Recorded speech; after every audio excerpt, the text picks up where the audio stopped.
Assalamualaikum warahmatullahi wabarakatuh. Oke anak-anak, jumpa lagi di pembelajaran tematik kali ini ya.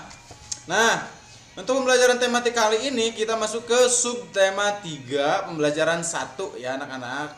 Insya Allah kita akan melaksanakan PTS tanggal 15. Dan untuk soalnya akan dibagikan pada hari Rabu ya. Jadi harap kalian dipersiapkan PTS-nya yaitu tema 4F dan 4G ya, harap dipersiapkan. Oke, langsung saja kita bahas tematik subtema 3 pembelajaran 1. Silahkan bisa dibuka. Di sini buku tematiknya halaman 75 ya. Subtema 3 itu bangga terhadap daerah tempat tinggalku ya anak-anak.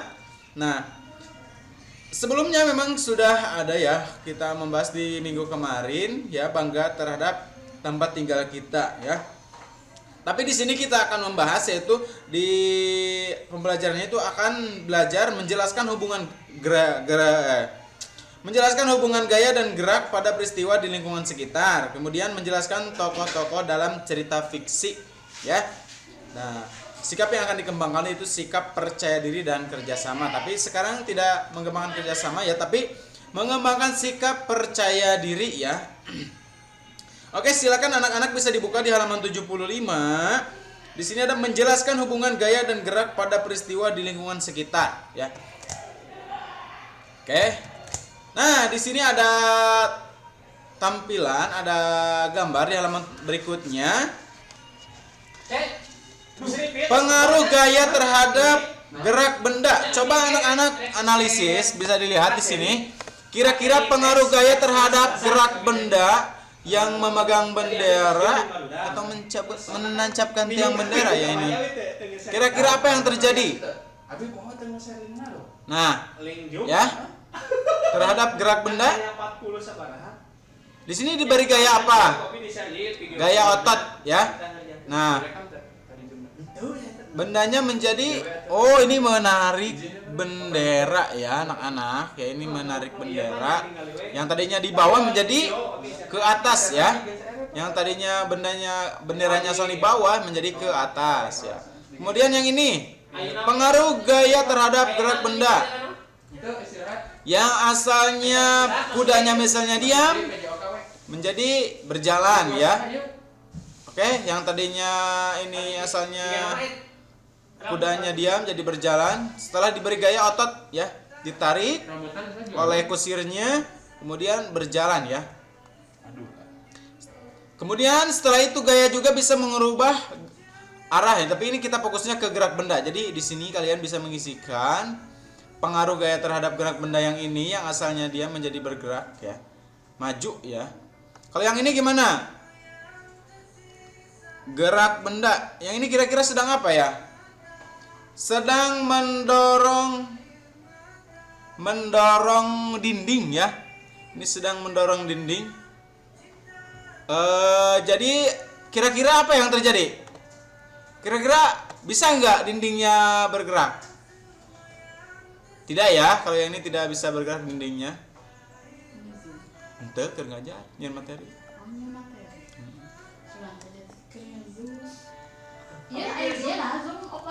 Nah, lihat di yang bawahnya. Perhatikan gambar berikut, diskusikan dengan teman sekelasmu. Tapi ini tidak didiskusikan ya, kira-kira kalian aja. Lemari manakah yang lebih mudah didorong? Lemari mana? Yang A atau yang B? Kalau menurut Bapak ini yang A ya. Kenapa? Karena bidangnya ini licin ya. Sehingga di sini terjadi gaya gesek. Gaya geseknya besar ya. Kalau yang ini susah ya. Susah karena ada karpetnya. Jadi gaya geseknya kecil ya. Sehingga menyebabkan lemari sulit untuk digeserkan, sangat berat. Nah, berarti yang mana yang membutuhkan energi yang lebih besar? Kira-kira yang mana? Ya, betul. Yang B ya. Yang B membutuhkan energi yang lebih besar karena gayanya nggak ada, gaya geseknya tidak ada ya. Oke. Selanjutnya, nah, pengaruh gaya terhadap benda. Kan kemarin itu kita belajar pengaruh gaya terhadap benda. Ada yang terhadap gerak benda, ada yang terhadap arah benda, ada juga yang bentuk benda, ya. Nah, di sini kita yang pertama itu gaya menyebabkan benda diam menjadi bergerak. Kelereng awalnya diam dan dapat bergerak setelah disentil. Sentil gini ya. Meja awalnya diam dapat berpindah setelah didorong. Nah, coba kalian tambahkan di bawahnya, kira-kira benda apa lagi ya yang akan bergerak setelah diberi gaya. Ini yang bergerak, oke? Kemudian yang nomor 2, bola yang melaju kencang akan diam setelah ditangkap oleh penjaga gawang. Berarti yang tadinya bergerak setelah diberi gaya menjadi diam. Oke, di bawahnya kalian beri lagi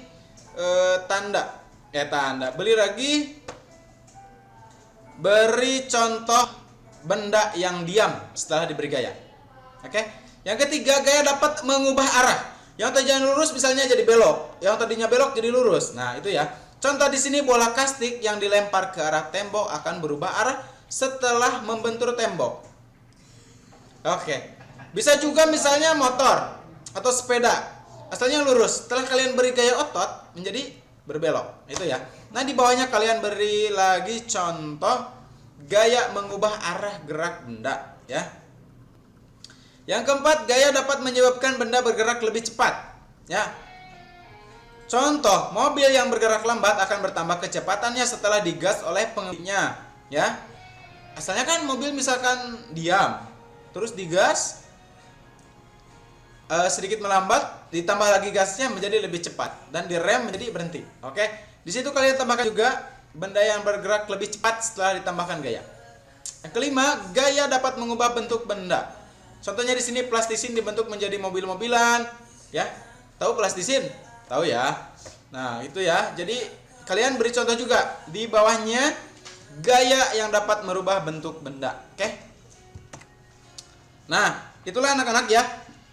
Pengaruh gaya terhadap benda, ya, dan itu terjadi di lingkungan sekitar kita, ya. Jadi silakan kalian dikerjakan tugas yang tadi, ya. Tidak usah diupload ke Google Classroom, cukup dikerjakan saja. Selamat.